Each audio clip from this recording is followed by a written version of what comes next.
દરિયા કિનારે ફરવા ગયેલા કેટલાક પ્રવાસીઓ માટે મસ્તીનો દિવસ અચાનક ડરાવના સપના જેમ કેમ બદલાઈ ગયો। એક એવી ભૂલ જેની કિંમત લાખોની કારને ચૂકવવી પડી। શું ખરેખર દરિયો કારને ગળી ગયો અને આખરે એવું શું ઘટના બની કે તેનો વિડીયો સોશિયલ મીડિયા પર આગની જેમ ફેલાઈ ગયો।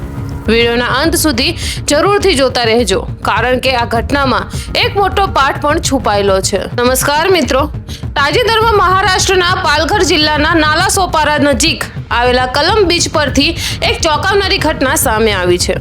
મળતી માહિતી મુજબ કેટલાક પ્રવાસીઓ પોતાની કાર લઈને સીધા દરિયા કિનારે પહોંચી ગયા હતા। શરૂઆતમાં તો બધું સામાન્ય લાગી રહ્યું હતું। દરિયાની ઠંડી હવા, મોજાના અવાજ અને ફોટોગ્રાફીમાં એકદમ પરફેક્ટ સ્થળ, પરંતુ તેઓ કદાચ એક મહત્વની વાત ભૂલી ગયા હતા।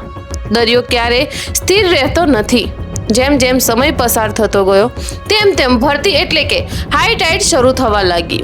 શરૂઆતમાં થોડું પાણી કારની નજીક આવ્યું, પરંતુ થોડા જ મિનિટોમાં સ્થિતિ સંપૂર્ણ રીતે બદલાઈ ગઈ। કારના પૈડા ભીની અને દલદલ રેતીમાં ધીરે ધીરે ધસવા લાગ્યા। જ્યાર સુધી લોકોને ખતરો સમજાય ત્યાર સુધી ખૂબ મોડું થઈ ગયું હતું, કારણ કે કાર હવે આગળ પણ જઈ શકે એમ ન હતી અને પાછળ પણ આવી શકાય તેમ ન હતી। દરમિયાન દરિયાના મોજા વધુ તાકાત સાથે કાર તરફ આવવા લાગ્યા। આસપાસ ઉભેલા લોકો માત્ર જોઈ રહ્યા હતા। કારનો એક ભાગ પાણીમાં ડૂબાઈ ગયો હતો અને પછી થોડીક જ વારમાં લગભગ આખું વાહન પાણીની વચ્ચે ફસાઈ ગયું। આ દ્રશ્ય જોઈને ઘણા લોકો ગભરાઈ ગયા હતા। કેટલાક લોકોએ તરત જ વિડીયો બનાવવાનું શરૂ કરી દીધું અને એ જ વિડીયો હવે સોશિયલ મીડિયામાં ઝડપથી વાયરલ થઈ રહ્યો છે। પરંતુ અહીં સૌથી મોટો સવાલ એ છે, જો ભરતી થોડા સમય વધુ વધી હોત તો શું થાત? શું કાર સંપૂર્ણ રીતે દરિયામાં સમાઈ જાત?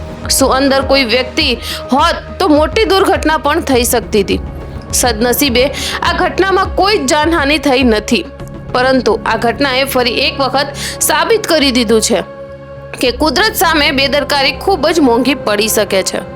નિષ્ણાતોનું કહેવું છે કે દરિયા કિનારે ઘણી જગ્યાએ રેતી ઉપરથી મજબૂત દેખાય છે, પરંતુ અંદરથી તે ખૂબ જ નરમ અને દલદલી હોઈ શકે છે।